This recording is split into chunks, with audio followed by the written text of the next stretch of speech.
내 이름은 루카와 타카오. 선생님, 정말 알찬 쇼핑이었어요. 그래, 기분이 좋아 보이는구나. 이주인 선생님의 조수로 고문 소믈리에 수행을 하는 몸입니다. 아기는 타인의 삶을 망가뜨립니다. 이봐, 문어 대가리.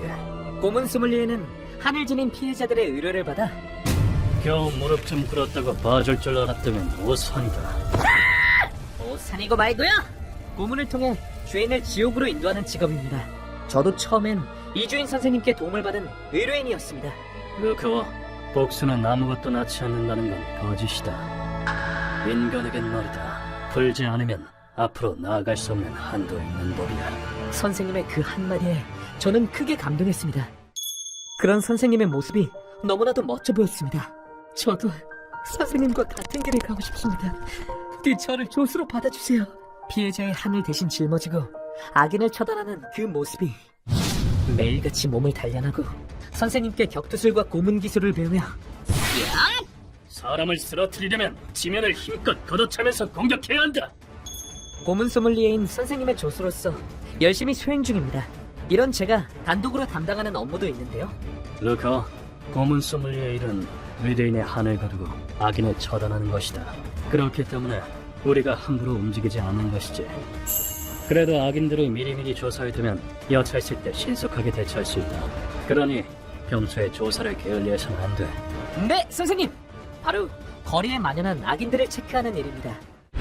그로부터 며칠 뒤, 저는 어릴 적에 살던 동네인 카오초를 방문했습니다. 이런 모습으로 돌아오게 될 줄은 꿈에도 몰랐는데... 카오초에서 악질적인 한구레가 어슬렁거린다는 소문을 들었기 때문입니다. 아직 자세한 정보가 없어 어떻게든 찾아내야 하는데... 그러던 중 저는 뜻밖의 인물을 만나게 되었습니다. 타카형! 타카형 맞지? 혹시 요시오? 제게 말을 걸어온 사람은 3년... 아니 4년 만인가? 어릴 적에 친하게 지내던 미시마 요시오였던 겁니다. 요시오는 저보다 4살 어린 친한 동생입니다. 타카형, 산으로 놀러 가자. 그래, 장수풍뎅이 잡자. 해지기 전엔 돌아와야 한다. 여름방학이 되면 자주 요시오를 집에 불러 놀곤 했습니다. 요시오의 양치는 엄마, 아빠, 나 두고 어디 갔어? 고작 6살 먹은 아들을 내버리고 도망쳤습니다. 반갑다. 내가 오늘부터 네 아빠란다. 앞으로 엄마라고 부르렴. 자, 같이 밥 먹을까? 그런 요시오를 거두어 지금껏 키운 사람들이 바로 요시오의 양부모입니다. 요시오의 양부모님은 정말 좋은 분들이었습니다. 요시오, 생일 축하한다. 생일 축하해, 오빠. 이걸 정말 제가 받아도 돼요? 그럼 넌 우리 아들이잖니. 요시오를 자기 딸과 차별 없이 대하시며 사랑한다 얘들아. 친아들처럼 키우셨습니다. 요시오와 친한 사이였던 저도 안녕 타카오. 잘 왔다. 우리 아들이랑 친하게 지내줘서 고맙다. 종종 요시오네 집에 놀러가곤 했습니다.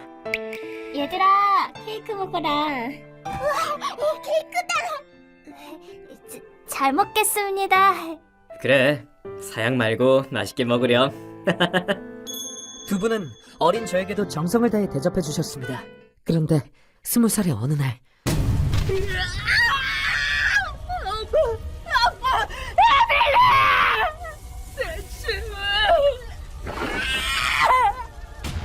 제 가족은 누군가에 의해 살해당했습니다. 그 뒤로 이주인 선생님 곁에서 조수로 일하게 되면서 뭘 멀뚱멀뚱 보고 있나, 루카와? 네, 선생님! 카우초에서 완전히 자취를 감추게 되었습니다.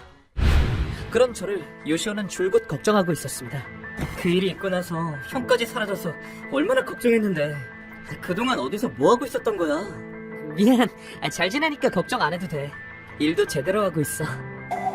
물론 뒷세계에 몸담고 있다고는 말할 수 없으므로 저는 대답을 얼버무렸습니다. 엄마 아빠도 형 걱정 많이 했어. 지금 바로 우리 집 갈래? 아니야, 괜찮아. 지금 일하는 중이라. 아줌마랑 아저씨는 잘 지내셔? 뭐 별일 없고? 응. 아빠는 3년 전에 사고로 다리를 다치긴 했지만 다들 잘 지내고 있어. 이미 뒷세계 인간이 되어버린 놈. 잘 지내신다니 다행이다. 두 분께 안부 전해줘. 그런 제가 요시오의 집에 갈 수는 없었습니다. 하지만 이때만 해도 몰랐습니다. 어쩔 수 없지 뭐. 시간 되면 또 놀러와. 나중에 보자. 요시오의 가족에게 비극이 닥치리라는 것을. 카오초에 출몰하는 한 굴에는 몸이 불편한 주민을 습격하는 강도단이었습니다. 예쁜 여자 발견! 제발 손주만은 닥쳐, 영감! 심지어는 표적의 집에 젊은 여성이 있을 경우 성폭행까지 자행했습니다. 며칠 뒤 저는 시간을 내어 재차 조사에 나섰습니다. 뭐가 저렇게 소란스럽지? 사건이라도 일어났는지 한 곳에 사람들이 몰려 있었습니다. 무슨 일인가 싶어 가까이 가보자 여긴 요시오네 집인데? 그곳엔 경찰이 쫙 깔려 있었고 출입금지 테이프가 쳐져 있었습니다. 그 안에서 자세히 지켜보고 있자니 집안에 망연자실하게 선처로 뭐라 중얼거리는 요시오가 눈에 들어왔습니다. 요시오! 몰골이 그게 뭐야! 완전 피투성이잖아! 타카형 가족들이 죽었어. 살해당했다고. 이날 요시오네 집의 분위기는 평소와 달랐습니다. 어라? 현관문은 왜 열어뒀지? 문이 열려있는 데다 집안엔 유물을 정적이 감돌았습니다. 그리고 요시오가 거실에 들어섰을 때 엄마, 아빠, 루비, 말도 안 돼. 강렬한 피비린내가 요시오의 코를 찔렀습니다. 거실 바닥에 널브러져 있었던 것은 엄마, 아빠, 루비. 피 웅덩이에 잠긴 부모님과 여동생이었습니다. 품에 안은 세 사람에게서 체온은 느껴지지 않았습니다. 누가 이런 짓을? 그들이 이미 불귀의 객이 되어버린 것은 자명했습니다. 잠시 후 가족들을 가만히 끌어안고 있던 요시오의 곁으로 아니, 맙소사! 큰일이야! 본부에 지원 요청해! 얼른! 경찰들이 헐레벌떡 달려왔습니다. 경찰은 제가 요시오의 소꿉친구라는 말을 듣고는 입을 열었습니다. 남성분은 가슴을 한 번 찔리고 부인은 뒤에서 심장을 찔려 사망했습니다. 그리고 여동생분은 성폭행당한 뒤에 목이 졸려 살해됐습니다. 그렇군요. 너무나도 끔찍했습니다. 루미의 시신에 시트를 덮은 요시오의 심정이 얼마나 처참할지 감히 상상도 되지 않았습니다. 요시오를 혼자 둘 수 없었던 저는 정말 유감이야, 요시오. 경찰서로 사정 청취를 하러 가는 요시오를 따라가기로 마음먹었습니다. 고마워, 타카 형. 아니야, 두 분이 그동안 날 얼마나 챙겨주셨는데 이 정도는 당연하지. 요시오의 정신상태가 말도 안 되게 피폐하다는 걸 누가 봐도 알 수 있었습니다. 모든 사정 청취를 마친 뒤 요시오는 제게 이렇게 말했습니다. 타카 형, 왜 이렇게 된 걸까? 우리 가족에게 왜 이런 비극이 찾아온 걸까? 요시오, 형, 나 진실을 알고 싶어. 대체 누가 어떤 이유로 내 가족을 죽였는지! 그리고 하는 요시오의 두 눈동자 속에는 결코 꺼지지 않는 분노의 불길이 일렁였습니다. 저는 요시오를 데리고 고다이 씨를 찾아갔습니다. 오늘은 이주인 날이는 같이 안 왔나봐? 네, 제 개인적인 요청입니다. 여전히 종잡을 수 없는 분위기의 고다이 씨에게 용건을 전했습니다. 아니나 다를까 고다이 씨는 이번 사건을 조사 중이었습니다. 뒤에 있는 친구가 피해자의 가족인가 보고 사건의 진실을 뜰을 각오는 됐냐? 범인이 누군지만 알 수 있다면 어떤 진실이라도 받아들이겠습니다. 가르쳐주세요. 요시오의 각오를 확인받은 뒤 고다이 씨는 사건의 경위를 설명하기 시작했습니다. 요시오의 집을 습격한 것은 후지도와 이즈크라는 두 명의 한구레였습니다. 저번에 털었던 그 집이 참 좋았는데 휠체어 탄 부자 할멈이라니 얼마나 쉽고 편하냐고. 아, 거기 좋았지. 그래도 기막힌 사냥감을 또 찾았다고? 무려 자산가 집안이야. 예쁘장한 딸도 있고. 놈들은 강도질을 하면서 먹고 살았습니다. 놈들이 요시오의 가족을 노린 이유는 아저씨의 부상의 원인이었습니다. 자산가? 아, 너무 위험할 것 같은데. 덩치 큰 경호원이라도 있으면 어쩌려고. 걱정할 거 없어. 집주인은 다리가 불편하고 대학생 아들은 알바 뜨면 밤늦게 귀가하니까. 후지도와 이지카는 장애인이 사는 집을 전문으로 노렸습니다. 놈들은 택배 기사로 위장해 택배입니다! 네, 나가요. 현관문을 열게 한 다음 거예요, 당신들? 조용히 해, 아줌마! 늙은이랑 여자뿐이군. 자, 신나게 털어볼까? 아줌마를 냅다 폭행하곤 집 안으로 들어갔습니다. 아저씨는 곧장 경찰에 신고하려 했지만 경찰에 신고해야. 뭐 하냐 얼거나 쓸데없는 짓을 하긴 쉐이드. 놈들은 아저씨의 가슴에 칼을 깊숙이 찔러 넣었습니다. 그리고는 자기 피 웅덩이 속에서 허우적거리며 생사를 헤매는 아저씨의 앞에서 아줌마도 나 표 따라가야지. 아줌마를 무자비하게 살해했습니다. 그 순간 아저씨는 마지막 힘을 쥐어짜 간신히 입을 열었습니다. 저기네, 제발 내 딸만을 죽이지 말아주게. 뭐라는 거야? 발음이 안 좋아서 잘 안 들려. 그리고 기어이 죽어가는 아저씨가 보는 앞에서 너친 내 마지막 가는 길인데 더 크게 울어야지. 예쁘게 울어보라고. 이게 진짜 마지막이니까. 루미를 성폭행한 뒤 목 졸라 살해했습니다. 사랑하는 가족에게 닥친 참상에 범인들은 지금 어디 있습니까? 있어도 그놈들의 숨통이 끊어야겠습니다. 요시오는 분노에 차서 외쳤습니다. 관도 상대는 노련한 살인자들이야. 네가 맞서봤자 목숨만 버리는 꼴이라고. 이에 찬물을 끼얹듯 고달 씨가 요시오를 말렸습니다. 하지만 모든 것을 잃은 거나 다름없는 요시오에게 그런 말이 통할 리 만무했습니다. 상관없습니다. 그놈들을 지옥으로 보낼 수만 있다면 목숨을 아깝지 않습니다. 요시오.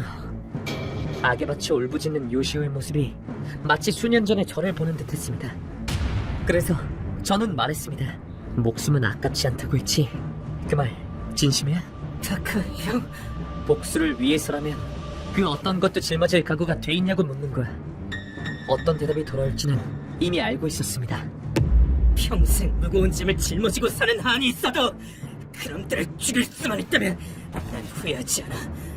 놈들에게 복수할 수만 있다면 심장도 나놓겠어. 요시오의 얼굴엔 절대 물러서지 않겠다는 굳건한 의지가 엿보였습니다. 저는 요시오에게 한 장의 쪽지를 건넸습니다. 내 스승이신 이주인 선생님의 사무소야. 와서 네 감정을 모두 쏟아내. 타카 형, 이건 선생님이 너에게 힘이 되어 주실 거야. 선생님이라면 분명 의뢰를 받아주실 거라고 생각했기 때문입니다. 다음날 선생님의 사무소에 요시오가 찾아왔습니다. 사정은 이미 들었습니다. 거기 앉으시죠. 네, 사건의 개요는 이미 파악했습니다.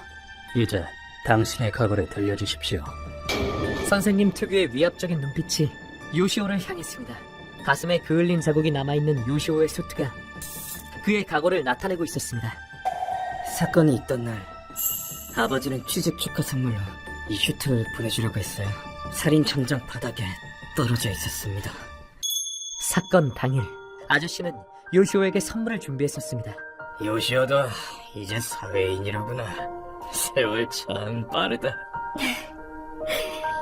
그 애가 우리 집에 온 게 엊그제 같은데. 그 선물에는 곧 어른이 될 아들을 향한 사랑이 가득 담겨 있었습니다. 수트에 구멍이 뚫린 이유는 놈들이 바닥에 떨어져 있던 수트를 담뱃불로 지졌기 때문이었습니다. 뭐야 저건? 이놈 옆에 뭔가 떨어져 있는데? 수트인가? 이런 싸구려가 그렇게도 소중한가? 이 채돌이역으로 딱이네. 놈들은 아저씨의 마음을 비웃고 무참히 짓밟았습니다. 그렇게 요시오의 분노는 클 수밖에 없었습니다. 이주인 선생님, 부탁드립니다. 제발 저희 가족의 한을 풀어주세요. 이윽고 요시오는 바닥에 무릎을 꿇었습니다. 저는 친부모에게 버림받았습니다. 원래 저는 고아로 살아갈 처지였습니다.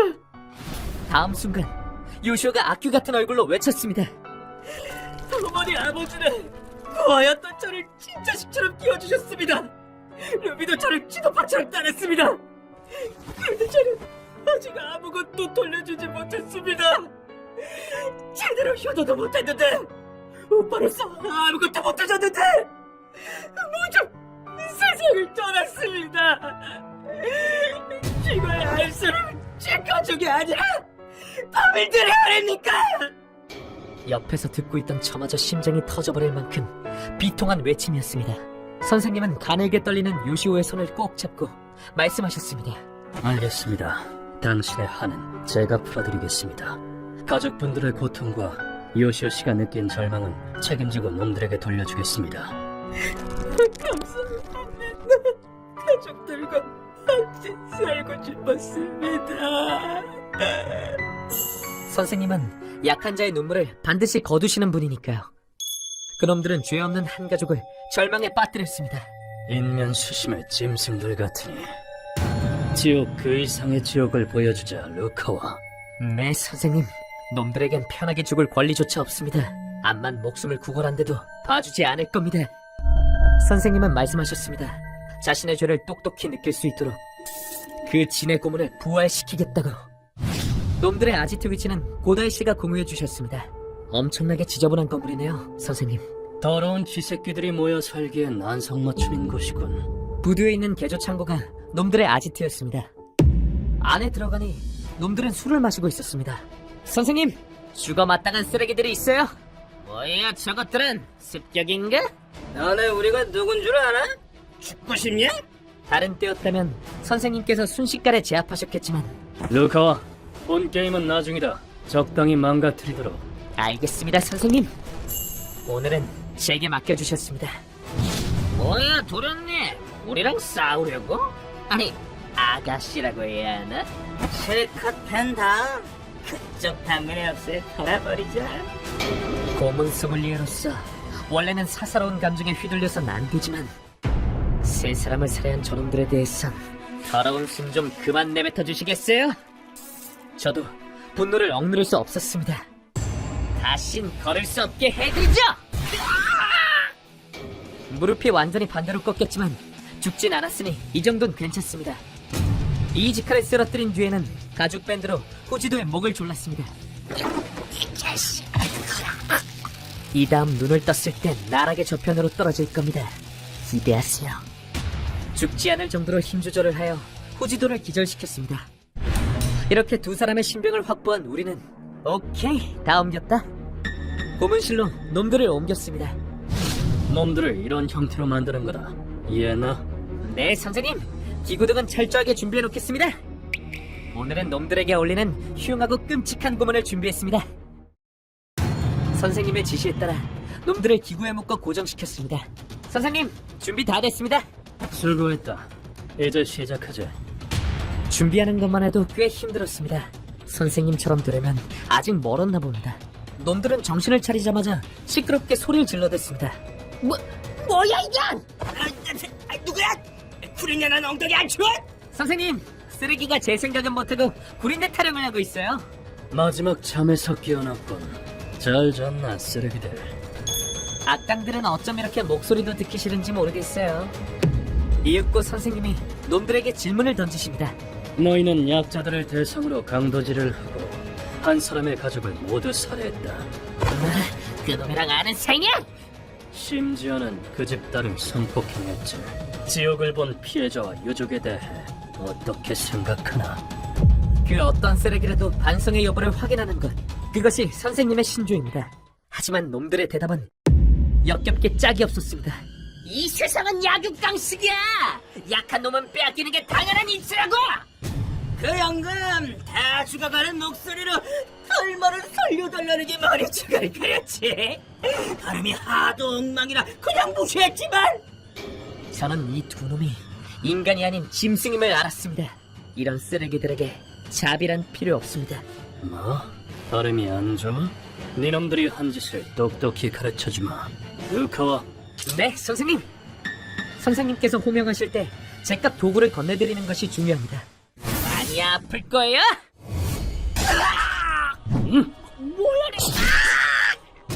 놈들의 항문 바로 밑에 칼집을 내었습니다. 놈들을 묶어둔 레일 가장자리에는 선생님, 말뚝 준비됐습니다. 제가 거대한 말뚝을 설치해두었습니다. 잠시 후 선생님이 오한말을 손에 드시고는 몸을 강제로 꿰뚫리는 고통, 너네도 한번 겪어봐라. 일말의 자비 없이 그것을 휘두르셨습니다. 우선 칼집을 낸 구멍에 말뚝을 박는다. 그리고는 놈들의 엉덩이에 말뚝을 박아 넣으셨습니다. 이 고문은 중세 유럽에서 행해진 말뚝형을 개량한 것입니다. 몸 안에 들어간 말뚝을 안으로 천천히 집어넣는다. 이때 뭘 조심해야 하는지는 알고 있겠지? 네, 장기가 손상되지 않아야 합니다. 정답이다. 장기가 손상된 인간은 얼마 못 가 사망한다. 그래서야 고문이라고 할 수 없지. 선생님은 숙련된 솜씨로 고문을 이어나가셨습니다. 저라면 내장을 손상시키지 않고 말뚝을 넣진 못했을 겁니다.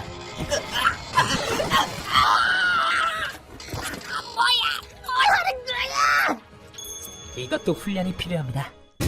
그리고 몇 분이 지나 말뚝이 이지카의 몸을 관통했습니다. 하지만 이 고문은 지금부터가 시작입니다. 루커, 흐트러짐 없이 잘 조준하도록. 이지카의 입에서 튀어나온 말뚝을 선생님께서 더 깊이 눌러 넣으시자 이번엔 후지도의 엉덩이에 말뚝이 박혔습니다. 이렇게 하면 후지도는 물론이요, 이지카도 말뚝이 몸 안에서 계속 움직이기 때문에 끔찍한 고통을 겪게 됩니다. 너무나도 큰 고통에 견디다 못한 후지도가 목숨을 구걸하기 시작합니다. 그런데 말하는 도중 후지도의 입에서 말뚝이 쑥 튀어나왔습니다. 루커, 말뚝의 전열 장치를 가동하도록. 네, 선생님! 지옥은 이제부터 시작이에요! 이어서 선생님은 다음 장치를 기동할 것을 명령하셨습니다. 스위치를 누르자 말뚝이 죽지 않을 정도로 뜨거워지며 저온조리를 하듯이 몸 안쪽부터 찬찬히 구워지기 시작했습니다. 너무나도 끔찍한 고통에 한 사람의 몸이 요동치면 진동이 다른 한 명에게 전달돼 지옥 같은 고통이 나선처럼 돌고 돌게 됩니다. 말뚝에 박힌 상태에서 열 고문까지 잘 되고 있어요. 더 고통에 몸부림치세요. 그 고통이 어느 정도일지 헤아릴 수조차 없을 정도입니다. 그때 선생님께서 놈들에게 말을 거셨습니다. 너도 마냥 매정한 놈은 아니야. 마지막 기회를 주지. 죽은 피해자들과 유족에게 반성문을 읊어봐라. 놈들은 어떻게든 살아남고자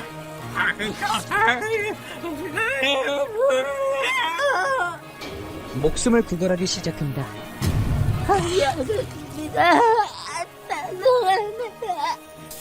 말하기 힘들 텐데도 아주 필사적입니다. 절망하는 놈들에게 선생님은 무정하게 말씀하셨습니다. 발음이 안 좋아서 못 알아듣겠군. 아, 참. 발음이 안 좋을 경우 무시해도 된다고 했던가? 썩어 빠진 소갈맹이를 천천히 구워주지. 아무쪼록 실컷 고통받다가 죽도록 해. 놈들의 말을 그대로 되돌려줌으로써 자신의 죄를 뼈저리게 깨닫게 하는 겁니다. 저는 요시오와 저 자신의 분노를 담아 말했습니다. 약한 놈은 빼앗기는 게 당연한 이치라고 했죠. 당신은 약하니까 목숨을 빼앗겨도 할 말 없겠네요. 아, 쉽게 죽을 생각은 접는 게 좋아요. 절망의 끝까지 데려가 줄 테니까. 그 후 놈들은 18시간을 고통받다가 지옥문을 두드리게 되었습니다. 며칠 뒤 세 사람의 묘 앞에서 요시오를 만났습니다. 고마워, 타카 형. 덕분에 앞으로 나아갈 용기가 생겼어. 그래. 그 수트 구멍 뚫린 부분 수선한 거야? 그러자 요시오가 웃으며 말했습니다. 아버지 유품이니까 앞으로 잘 입고 다니려고. 이제는 웃을 수 있게 된 것입니다. 예전에 선생님께서 제게 해주신 말씀이 있습니다. 인간에게는 풀지 않으면 앞으로 나아가지 못하는 한도 있는 법이라고. 그걸 짊어지고 유족의 한을 푸는 것. 그게 고문 소믈리에의 사명. 언젠가 어엿한 고문 소믈리에가 될 수 있도록 앞으로도 계속해서 노력하겠습니다. 휴먼버그 대학교에서는 어둠의 세계를 주제로 여러 가지 이야기를 소개하고 있습니다. 다른 영상도 꼭 한번 보시길.